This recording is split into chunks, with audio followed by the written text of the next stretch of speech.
나무값이 1년에 20%씩 뛰는 거예요. 세상에 이렇게 뛰는 자산 없잖아요. 금이 그렇게 뛰나요? 나무는 그렇게 올라가는 거예요. 제가 만든 그 산소삼복기라는 제품을 이용하면은 나무를 너무 싸고 안전하게 많이 빠르게 생산할 수 있거든요. 이걸 하면은 제가 지구를 테라포밍할 수 있을 것 같아요. 네, 안녕하세요. 수상한 팟캐스트 호스트를 맡고 있는 신유준입니다. 오늘도 새로운 게스트 한번 모셔서 이야기를 나눠볼까 하는데요. 소개는 직접 한번 해주시죠. 네, 안녕하세요. 저는 애프터레인 대표 박중현이라고 하고요.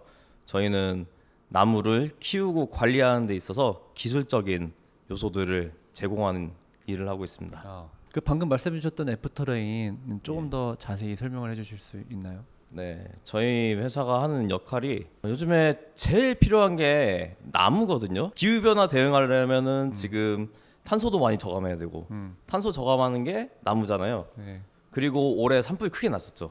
경북 지역에 48,000헥타르나 그 산불이 났고 전 세계에 똑같이 지금 산불이 나고 있어요. 그거 다 복구하려면 나무 필요하고 그리고 과일 많이 드시죠. 네. 네, 과일 생산하는 거 다 나무거든요. 이런 나무들이 많이 필요한데 요즘에 나무들이 너무 많이 죽어나가고 있어서 그것들을 계속 키우고 생산하는 일을 해야 돼요. 그런데 이 업계가 굉장히 고리타분하고 바뀌는 게 없어요. 그래서 그 부분을 저희가 기술적으로 첨단 기술을 뭐 AI 같은 거 적용시켜서 퀀텀 점프를 할 수 있도록 네, 그런 역할을 하는 회사입니다. 애프터레인 운영하고 계신 사업에 대해서 잠깐 설명을 해주셨는데 네. 사실은 처음부터 이 사업을 시작했던 것이 아니라 그 20대 때에 창업을 한번 해보셨다고 제가 이제 알고 있는데 그때 그러면 대학교 졸업을 하시고 난 이후에 바로 창업을 하셨던 건가요? 아니요, 아직 대학생일 때 네. 했고요. 제가 창업을 하려고 그때 휴학을 했었어요. 근데 그 당시에는 모두가 이제 취업을 하고 뭐 공무원이 되고 그런 분위기였기 때문에 창업한다 그러면은 다들 미쳤다고 했었죠. 지금처럼 이렇게 지원을 많이 해주고 그렇게 알아주는 시대가 아니었고 심지어 제가 있었던 에피소드 하나 말씀드리면은 세무서 가서 제가 사업자 등록을 하려고 했더니 거기 있는 담당 공무원분이 뭐라고 했냐면 너 공부 못 해가지고 취업도 못 하니까 이렇게 사업하려고 하는구나 이런 얘기까지 들었어요. 아니 거기서 그 직접 그렇게 얘기를 했다고요? 면전에 대고? 네, 면전에 대단하신 분이네 그분도. 네. 네. 근데 지금은 그래도 뭐 스타트업 지원 사업도 많고 뭐 투자를 받으려고 하면 또 받을 수 있고 그런데 그럼 그때 처음에 사업을 시작할 때는 뭐 어떤 돈으로 어떻게 사업을 시작하게 되셨는지. 지금 말로는 헌터라고 하는데 공모전 헌터라고 하는데 그 당시에 제가 그런 걸 했어요. 그래서 대학교 3학년, 4학년 다니는 내내 한 20개 정도 수상을 했고요. 거기서 이제 상금을 벌어서 학비도 하고 제 생활비도 하고 이제 창업 자금으로도 좀 썼죠. 네. 그 발명한 발명품이 뭐였나요? 제가 그 당시에 전기 자동차 개발했다고 하면 믿으시겠어요? 전기 자동차요? 네. 테슬라 창업할 때랑 좀 시기가 비슷한데 제가 그 당시에 사륜 개별 조향되는 그러니까 바퀴 4개가 각각 이게 돌아갈 수 있는 그런 전기 자동차도 만들었을 거예요. 어떻게 그런 것들을 발명을 하실 생각을 하셨죠? 더 어릴 때부터 계속 머리에 떠오르는 게 있으면 항상 뭔가 적어놨어요. 노트에 뭐 한 20대 초반부터 계속 적어놨던 것 중에 이제 뭔가 시기가 맞는 아이템들 그리고 제가 그 처음 창업했던 아이템은 그 셔터를 디자인하는 사업이었거든요. 네. 그거 굉장히 지저분하고 더럽잖아요. 네네. 거기를 이제 랩핑 디자인해서 필름을 입혀서 거기다 이제 광고도 하고 네, 그런 것들을 좀 일찍 시작을 했죠. 그럼 그게 어떻게 됐죠? 처음에는 아이디어가 너무 잘 받아들여졌어요. 왜냐면 2009년에 서울시가 세계 디자인 수도한다고 그래서 디자인 사업을 엄청 밀어줬거든요. 그리고 그 당시에 또 현재 있는 지원 사업의 모태인 그 예비 기술 창업자 육성 사업이라는 게 처음 나왔어요. 거기에 또 선정이 됐어요. 그래서 그런 것들 지원 받아서 서울에서 지원하는 청년 창업 2030이라는 프로그램이 있었어요. 네, 그래서 그거 지원받아서 가든5 들어가서 서울시에서 하는 여러 가지 사업들을 진행을 했는데 심지어 제가 뭐까지 했냐면은 이렇게 랩핑 디자인도 하고 겨울에는 이제 크리스마스 트리 여기저기 장식하고 하잖아요. 그런 디자인 사업도 다 했었어요 그때. 그럼 그 이후에는 그걸 계속 안 하신 이유는 뭐예요? 이게 제가 발명은 잘해도 사회 초년생이 이제 돈의 흐름이라든지 뭐 경제적 개념 이런 게 전혀 없었거든요. 저 공대생이었기 때문에 또. 음. 그리고 이거 혼자서 계속 뭔가를 하면은 좀 많이 외롭더라고요. 다른 팀들 이제 주변에 있는 팀들 보면은 다들 이제 으쌰으쌰해서 하는 게 있는데 저는 맨날 혼자서 이제 구석에 처박혀서 혼자 막 하다 보니까 그때는 몰랐는데 지금 생각해 보면 우울증이에요. 아. 네, 우울증이 왔었죠. 그걸 못 이겨내고 그래서 첫 번째 사업을 네, 실패했습니다. 그럼 그 이후에는 이제 어떻게 생계가 이제 뭐 어려워지셨을 텐데. 취업 준비를 했습니다. 결국에는. 네, 취업 준비를 한 3개월 정도 했어요. 그 당시까지만 해도 나는 절대 취업 안 하고 나는 창업해서 성공해서 떵떵거리면 살 거야 그랬는데 네, 꾸역꾸역 강남에 있는 토익 학원 가고 네, 토익 시험도 보고 이력서를 60개를 썼어요. 그 단기간에 한 2, 3개월 정도에 그 기간 동안 저는 생각한 게 내가 창업으로는 안 됐지만 그래도 내가 역할을 많이 할 수 있는 중소기업 가서 내 실력을 한번 뽐내 보겠다 했는데 웬걸 그 60개 중에 중소기업에서는 다 떨어졌습니다. 다 떨어지고 대기업만 됐어요. 더 좋은 거네요. 제가 알기로는 그 취업을 하셔서 현대자동차에 들어가셨는데 예. 몇 년을 하셨다고 하셨죠?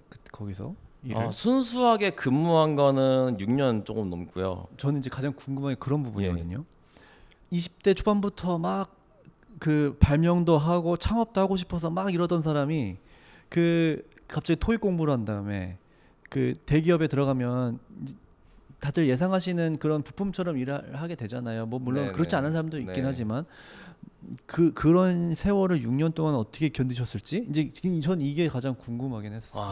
지금 말씀해 주시니까 추억이 새록새록 떠오르기도 하고 와 너무 이것만 얘기해도 저 2박 3일 얘기할 수 있을 것 같아요. 왜냐면 그렇게 제가 큰 날개를 피려고 했던 사람이 웅크리고 들어간 거예요. 제가 아까 전기차 만들었다고 말씀드렸잖아요. 전기차 관련된 부분으로 가고 싶었는데 대기업에서는 그런 게 안 돼요. 내가 원하는 대로 할 수는 없어요. 위에서 시키는 대로 다 가야 돼요. 왜냐면 나는 부품이니까.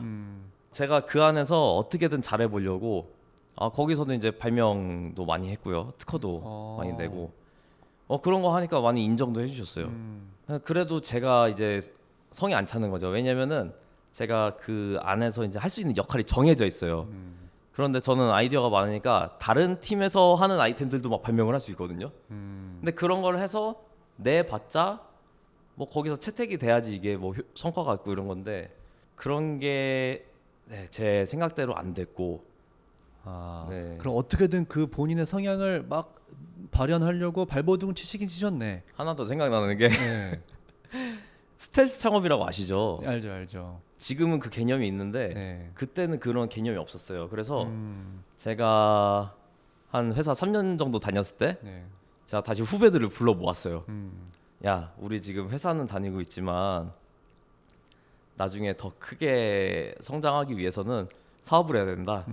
그래서 후배 7명을 모아갖고 주말마다 불러 모았어요. 토요일, 일요일. 그래서 위켄드 컴퍼니라는 개념을 만들었어요. 그때. 그때는 어떤 아이템을 하셨나요? 그 당시에 아이템 2개를 놓고서 고민을 하다가 선정해서 간 게 차량용 공기청정기였고 다른 하나는 비트코인 게임 사이트였어요. 와, 그때 2013년에. 그치 그때 한창 알만한 사람들만 알았던 그 비트코인 개념이 있었죠. 그렇죠. 네. 잘못 골랐네요. 그때 비트코인 골랐으면은 몇백 개만 남겨놨어도.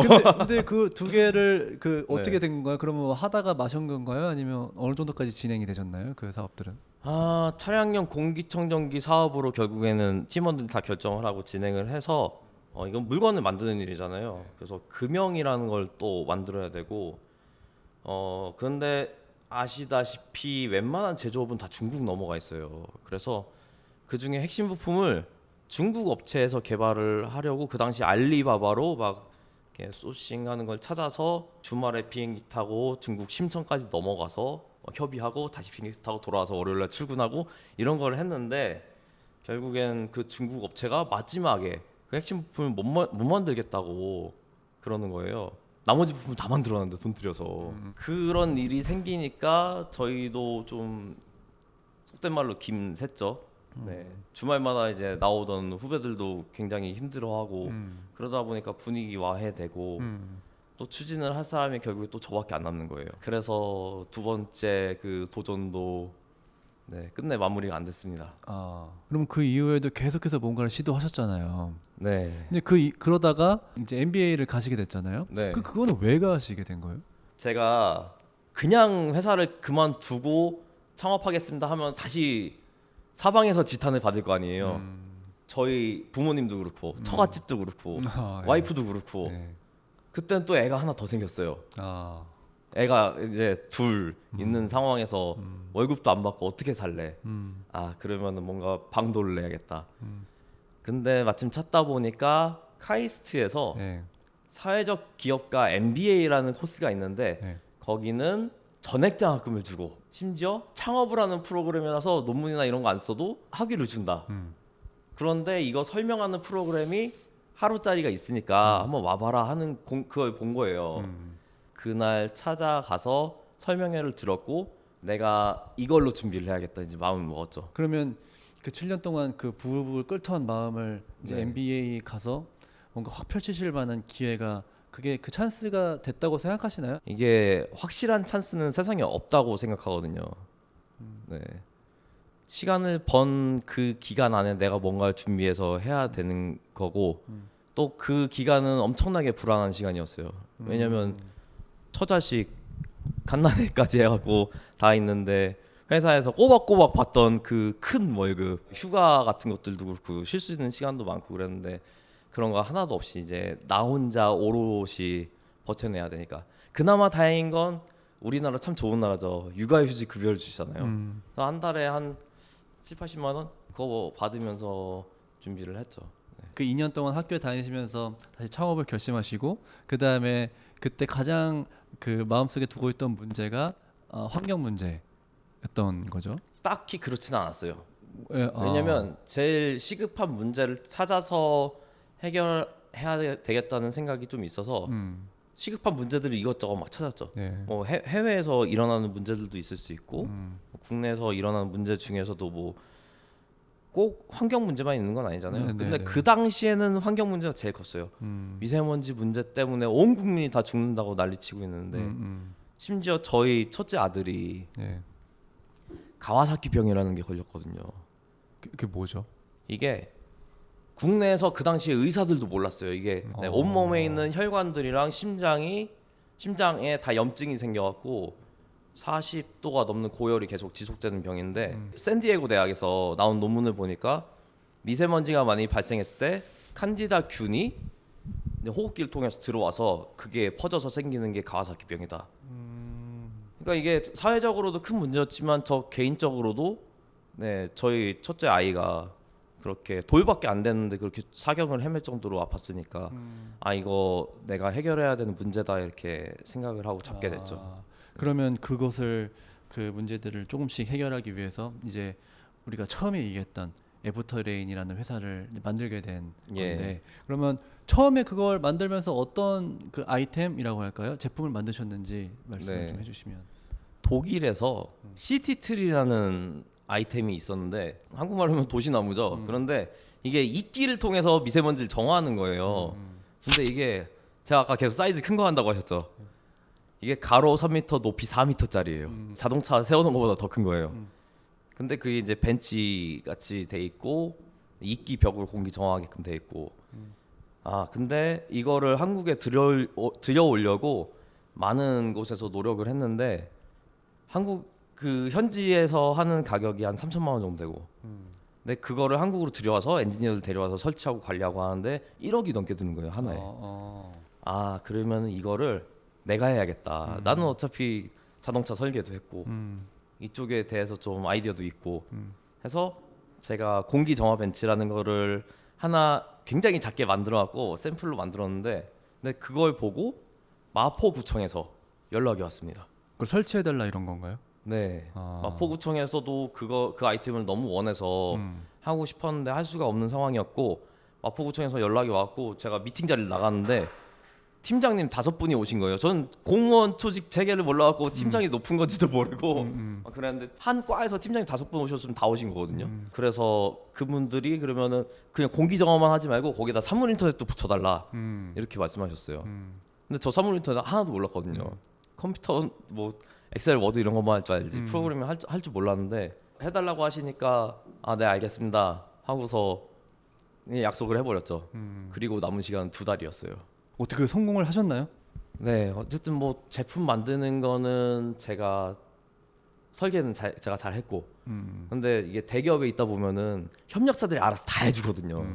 근데 그거를 제가 가불병 정까지 내려가고 업체들 찾아다니면서 여기 거절당하고 저기 거절당하고 하면서 결국에는 한 업체를 만나서 그 제품을 만들었고, IoT 같은 경우도 2달 동안 저랑 같이 창업한 그 친구랑 그 IoT 회사를 소개받아갖고 거기에 뭐 한 달 정도 계속 출퇴근하면서 계속 이렇게 네 감사합니다 비벼가면서 배워갖고 만들어냈습니다. 그래서 그게 9월 30일 날 마포구청 앞에 설치가 됐었습니다. 그러면 그쵸. 그 이후에 그 미세먼지 문제를 풀기 위해서 네. 그러면은 그 공기정화 벤치를 만들었는데 그 이후에 그것이 계속해서 생산해내지 못한 것으로 제가 알고 있거든요. 어떤 일이 예. 있었던 거죠? 이거 굉장히 처음엔 잘 나갔고요. 막 LH에서도 설치하고 전국 지자체에 다 소문나서 설치를 많이 했어요. 심지어 대당 3천만 원이었어요. 3천만 원. 네. 아. 객단가 높은 사업이잖아요. 네네. 괜찮죠. 그런데 이게 아무래도 정부 자금에 좀 의존하고 하다 보니까 19년 말에서 20년에 코비드 19 네네. 코로나가 터졌잖아요. 네. 그러면서 중국에서 이제 공장들을 다 닫기 시작했고 미세먼지가 싹 사라지면서 우리나라 하늘이 너무 깨끗해졌어요. 맞아요. 와, 그러면서 정부 미세먼지 예산도 뚝 떨어져서 제로가 됐죠. 왜냐면 그동안 다 코로나 대응했어야 되니까. 벤츠로 풀려던 문제가 코로나가 풀어버렸네. 그렇죠? 그러네요. 그러네요. 그 이후에 그러면은 그 사업이 굉장히 기울어졌다 이제 이런 이야기군요. 그렇죠. 매출 쭉 올라가던 게 갑자기 제로로 떨어졌고 저희 직원들이랑 저희가 이제 회사 운영하던 고정 비용은 그대로 있으니까 그동안 이제 벌어둔 돈은 이제 다 까먹고 이걸 어떻게 해야 되지 좀 고민을 많이 했죠. 근데 그게 어떻게 보면 그 제품도 제품이지만 그 타이밍도 물론 마찬가지고 그런데 저는 그 B2G 사업이 그게 좀 그래서 어려운 것 같아요. 맞습니다. 예, 물론 뭐 B2B, B2C 이게 다양한 사업 모델이 있긴 하지만 B2G 사업은 이게 의존적이라고 할까요? 네. 뭐 정치적으로도 영향을 받고 그런 걸 경험해 본 입장으로서 어떻게 좀 보세요? B2G 사업에 대해서?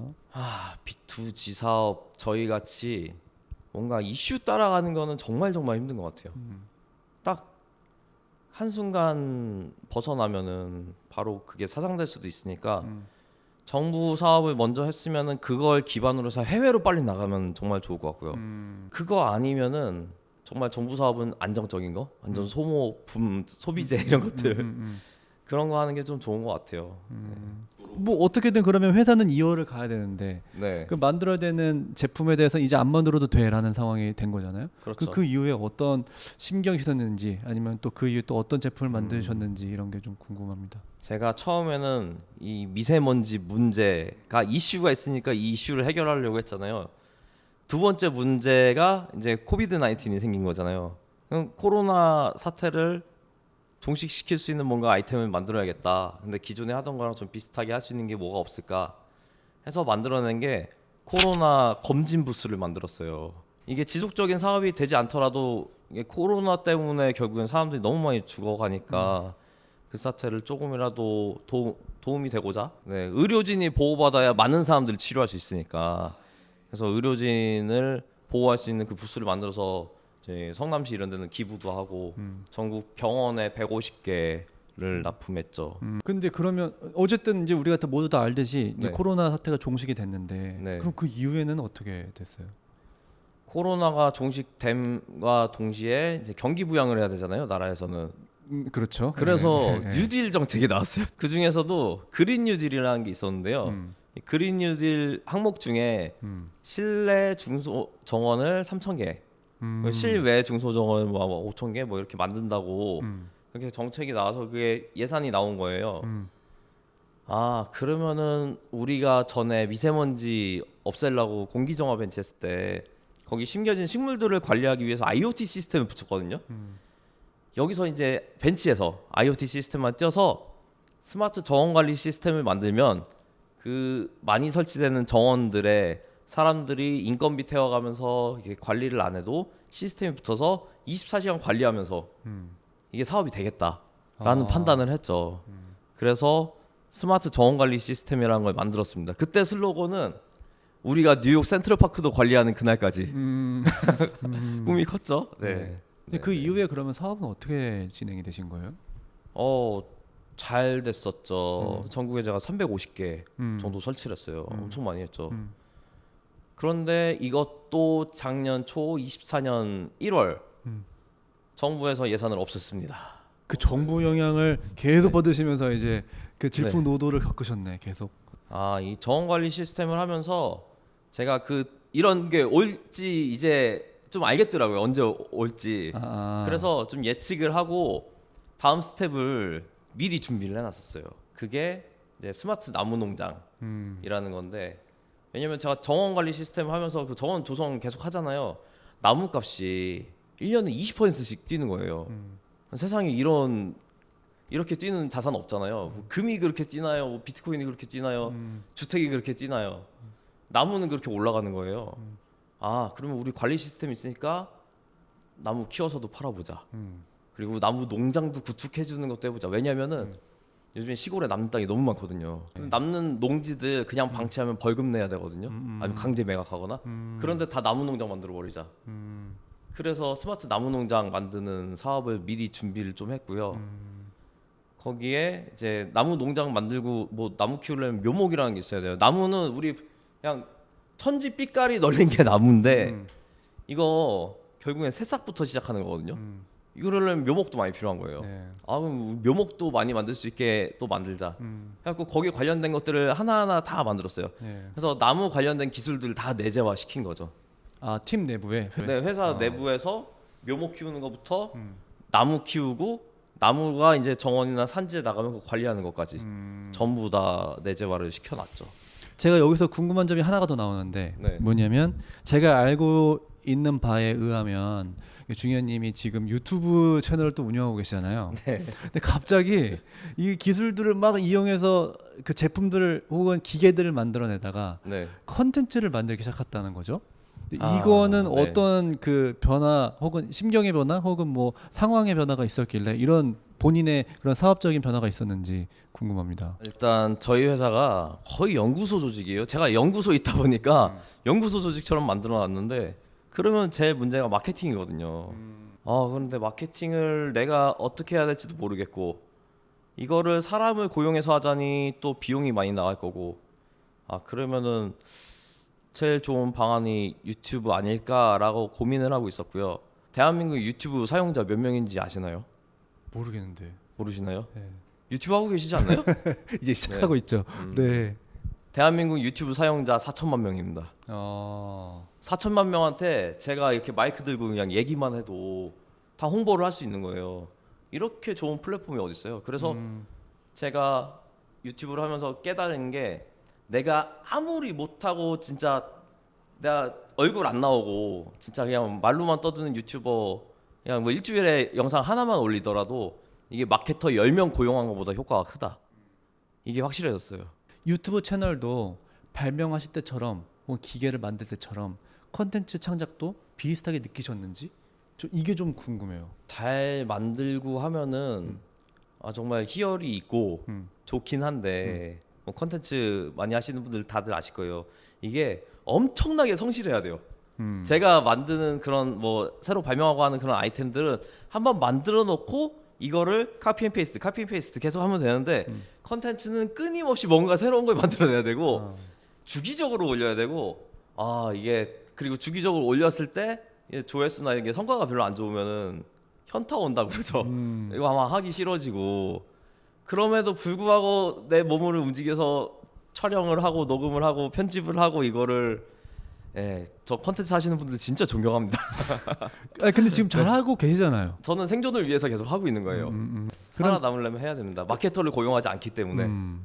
그럼 지금까지 쭉 우리가 이야기를 다 들어봤는데 그 20살 때 대학교를 다니면서 발명을 하시던 것부터 시작해서 지금까지 그 만드셨던 모든 그 창작품 컨텐츠 포함 지금 네. 가장 누군가한테 내놔도 내가 자랑스럽다라고 할 만한 제품이 뭐예요?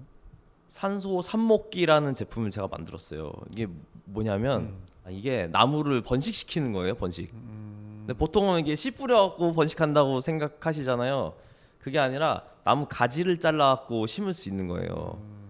이게 유럽 선진국들은 이렇게 하고 있는데 좀 아직 이게 세상에 많이 퍼지지 않아갖고 굉장히 힘들게들 하고 계시고 많이들 실패하고 계시거든요. 식물 번식하는 거를. 근데 이거를 제가 너무 쉬운 방법으로 만들어냈어요. 지금 중동 그린 이니셔티브라고 해서 중동에 나무 500그루 심기 이런 것들 하고 있는데 그 나무를 누가 생산을 해야지 거기다 심을 거 아니에요. 근데 나무를 생산할 사람이 없어요. 기술도 없고.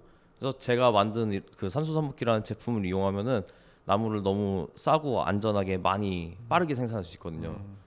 이걸 하면은 제가 지구를 테라포밍할 수 있을 것 같아요. 네, 이걸 널리 퍼뜨리면. 네. 그럼 그 지금 말씀하셨는데 그 굉장히 큰 포부를 가지고 계신데 그럼 창업가로서의 그 이루고 싶은 최종 목표를 좀 말씀해 주신다면 뭘까요? 부모님 살아 계실 때 떳떳하게 성공해서 제대로 효도 한번 해봐야지. 지금 그거밖에 안 남아요 이제. 네, 물론 뭐 더 큰 포부 뭐 돈적으로도 그렇고 명예적으로도 그렇고 정말 할 얘기는 많거든요. 그런데 정말 중요한 가치는 내 사랑하는 가족한테 제대로 인정받고 행복하게 만들어 드릴 수 있는 거. 왜냐면 지금까지 고생을 많이 시켜드리고 제가 어릴 때부터 약속했던 그런 것들 아직 못 해드렸기 때문에 네, 아무래도 부모님 살아 계실 때 네, 좀 뭔가 이뤄서 떳떳하게 보여드리고 싶습니다. 뭐 오늘 1시간 정도 이야기를 나누셨는데 네. 좀 어떠셨어요? 제 과거를 되짚어 보면서 저도 많은 생각을 하게 되고 네, 앞으로 또 어떻게 해야 될지 이것도 같이 생각해 보는 그런 좋은 시간이었던 것 같습니다. 네. 공돌이로서 삶을 길게 살아오셨지만 이제 또 앞으로 컨텐츠 크리에이터로서의 삶도 제가 또 응원을 하도록 하겠습니다. 감사합니다. 네, 그럼 오늘 수상 팟캐스트 여기서 마치는 걸로 하겠습니다. 감사합니다. 감사합니다.